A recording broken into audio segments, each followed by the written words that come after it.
Magandang araw sa ating lahat. Ako si Ginoong Jelord L. Melgazo, ang inyong magiging guro sa araling ito. Bago ang lahat, gusto ko munang kumustahin ang bawat isa sa inyo. Naway lahat kayo ay nasa maayos na kalusugan. Bilang pagsisimula, nais ko munang ilahad sa inyo ang mga layunin natin sa araling ito. Mga layunin na kung saan ay magiging gabay sa ating talakayan. At mga layunin na kung saan ay pipilitin nating makamit sa pagtatapos ng ating aralin. Unang layunin, nahihinuha ang kaugalian at kalagayang panlipunan ng lugar na kwentong bayan batay sa mga pangyayari at usapan ng mga tauhan. Pangalawang layunin, nagagamit ng wasto ang mga pahayag sa pagbibigay ng mga patunay. Muli, ang mga layuning iyan ay pipilitin nating makamit sa pagtatapos ng araling ito. Sa puntong ito, nais kong subukin ang inyong mga matatalas na pag-iisip. Meron akong ibibigay na dalawang salita. Dalawang salita na kung saan ang mga pantig ay di nakaayos. Dalawang salita na kung saan ay merong kaugnayan sa ating talakayan. Nais kong alamin ninyo kung ano ang dalawang salitang ito. Handa na ba kayo? Ito ang dalawang salita na kung saan ay di nakaayos ang kanyang mga pantig. Wintong ko. Yan ba? Oh, sa tingin ninyo, ano ang dalawang salitang ito?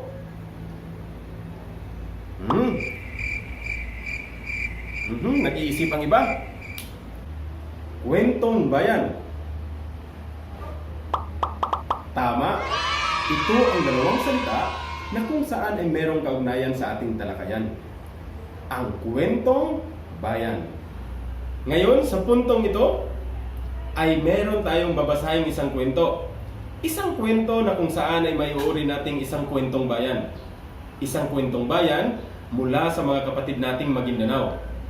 Ang pamagat ng kwentong bayan ito ay si Usman ang Alipin. Handa na ba ang lahat? Ngunit bago natin babasahin ang kwentong ito, sagutin muna natin ang mga sumusunod na katanungan. Mga katanungan na kung saan ay magiging gabay upang mas maiintindihan natin ang kwento. Panuto sa mga katanungan, ibigay ang kasing kahulugan ng salitang nakadiin ayon sa paggagamit ito sa pangungusap. Unang bilang, hindi nakinig ang sultan sa pagsusumamo ng kanyang anak na dalaga. Ano ang ibig sabihin ng salitang pagsusumamo? A. Pagdadabo. B. Pagmamakaawa. C. Pagkainis. D. Pagsigaw. Sa tingin ninyo, ano ang tamang sagot? Tama. Ang tamang sagot ay titik B. Pagmamakaawa. Pangalawang bilang, ang pagnangis ng dalaga ay hindi man lang pinakinggan ng ama. Ano ang kasing kahulugan ng salitang pagnangis? A. Pagsigaw. B. Pag-iyak. C. Panunuyo. D. Pagkagalit. Ano ang tamang sagot sa tingin ninyo? Tama. Ang tamang sagot ay B. Pag-iyak. Pangatlong bilang, nagpupuyos ang sultan dahil sa ginawa ng kanyang anak. Ano ang kasing kahulugan ng salitang nagpupuyos? A. Nagmamalaki. B. Nanghihina. C. Galit na galit. D. Nauupos. Ano ang tamang sagot ulit? Tama. Ang tamang sagot ay titik C. Galit na galit. Pangapat na bilang, ang malupit na sultan ay nasawi ng lumindol sa kaharian. Ano ang ibig sabihin o kasing kahulugan ng salitang nasawi? A. Nasaktan. B. Nasugatan. C. Nahirapan. D. Namatay. Ano ang tamang sagot? Tama! Ang tamang sagot ay D. Namatay. Ikalimang bilang. Napagtanto ng lahat na mabuti palang tao ang kanilang bagong sultan. Ano ang ibig sabihin o kasing kahulugan ng salitang napagtanto?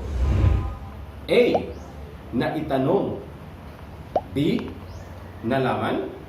C. Napagpasyahan. D. Napag-usapan. Sa tingin ninyo, ano ang tamang sagot? Tama!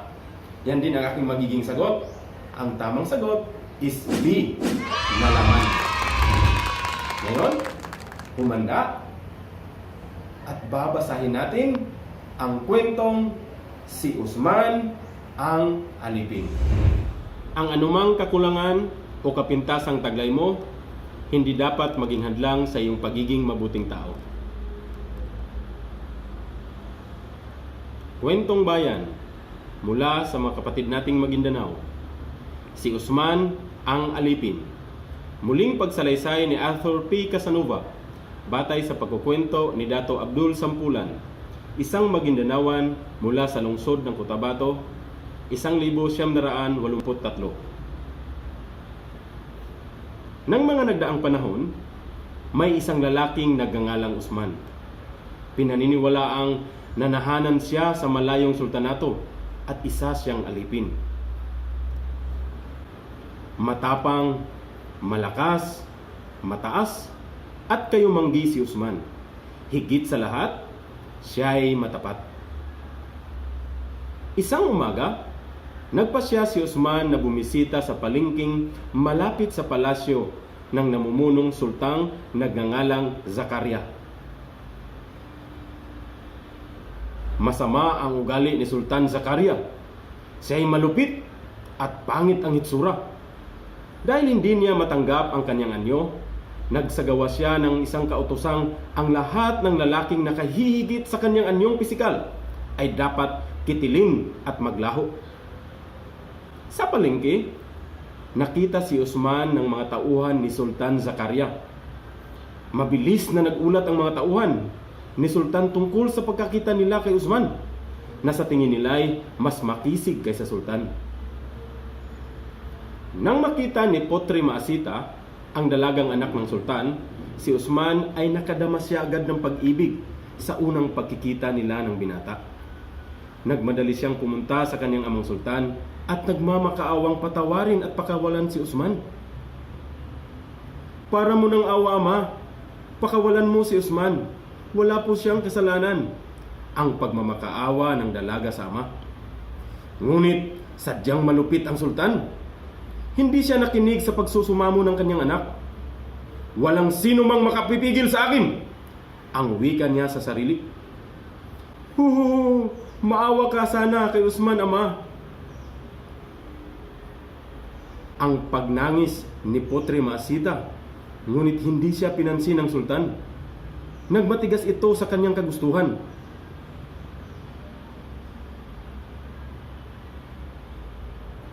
Sinubukan ni Potri Maasitang mag-isip ng paraan upang mapigilan ang kamatayan ng lalaking labis niyang iniibig. Lihim siyang nagpadala ng mga mensahe sa mga gwardya, ngunit ang lahat ng mga ito'y ipinarating nila sa Sultan. Bunga niyon, nagpupuyo sa galit ang Sultan. Dahil nga siya ay tunay na malupit, kanyang inutos na pati si Potri Maasita ay kulong din. Sa bilangguan, nagkaroon ng pagkakataong maging mas malapit sa isa't isa sina Usman at Potri Maasita. Higit na tumindi ang pagmamahalan nila sa isa't isa. Sa panahong iyon, lumabas ang pinal na kautusan. Kamatayan ang inihatol ng Sultan para sa kanila.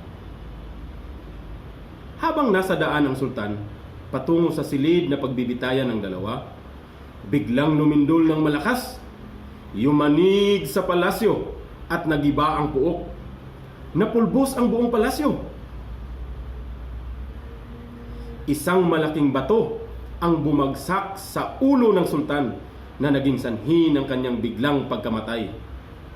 Isa itong malupit na kamatayan para sa malupit na tao. Samantala, sinubukan ni Usman at Putri Masita na makalaya mula sa bilangguan. Nang makalabas sila'y hindi nagdalawang isip si Usman. Mabilis pa sa kidlat niyang tinulungan ang mga sugatan at mga nasawi. Sa kabilang dako, tumulong din si Putri Masita sa mga naulila at mga nangangailangan ng tulong sa pagkalinga. Nang bumalik na sa normal ang sitwasyon, ay ipinagbunyi sila ng taumbayan. Mabuhay si Usman! Mabuhay si Putri Masita! Ang pagbubunyi at labis na pagpapasalamat ng mga ito kina Usman at Putri Masita. Labis ang kanilang kasiyahan nang matanto nilang mabait na tao si Usman at si Putri Masita na may mabuting kalooban.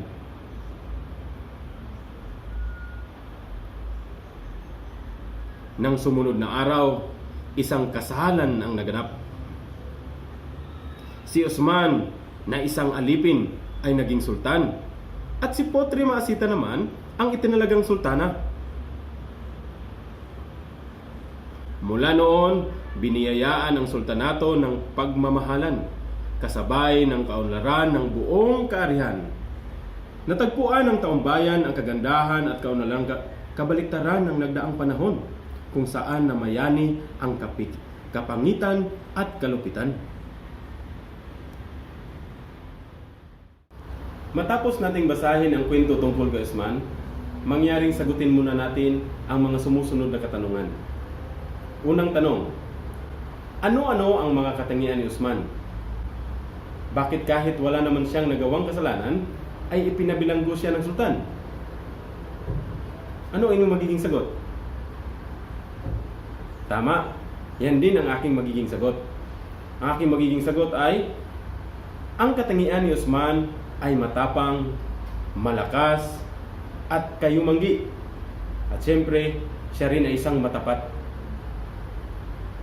Siya ay pinabilanggo ng sultan dahil mas nakahihigit siya sa kakisigan kaysa kay sultan. Ikalawang tanong, paano mo ilalarawan ang sultan bilang isang pinuno? Ano kaya ang mangyayari sa isang pamayanan kung katulad niya ang magiging leader o pinuno? Ipaliwanag ang iyong sagot. Tama, yan din ang aking magiging sagot. Mailalarawan natin ang sultan bilang isang malupit at masamang pinuno. Dahil doon, walang kapayapaan at magiging magulo kung anumang lugar ang kanyang pamumunuan. Ikatlong tanong, bakit nagmamakaawa si Putri Masita, ang dalagang anak ng sultan, upang pakawalan si Usman? Ano ang iyong sagot? Nagmamakaawa si Putri Masita, ang dalagang anak ng sultan, upang pakawalan si Usman dahil siya ay umiibig nito.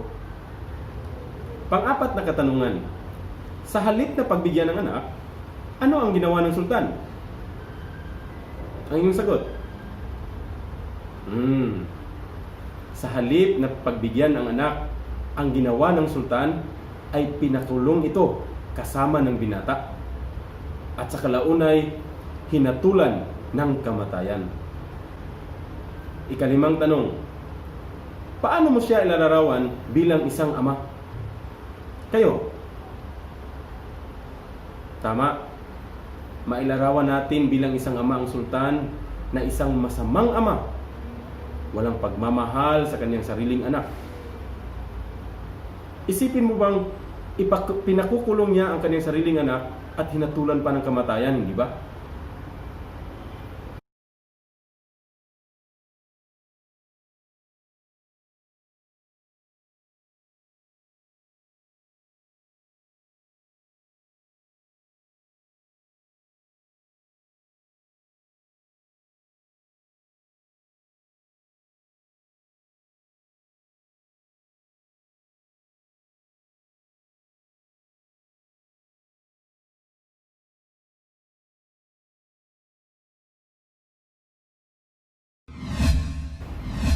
Dito nagtatapos ang ating talakayan.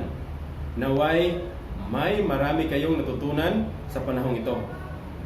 Maraming salamat. Stay safe. Paalam.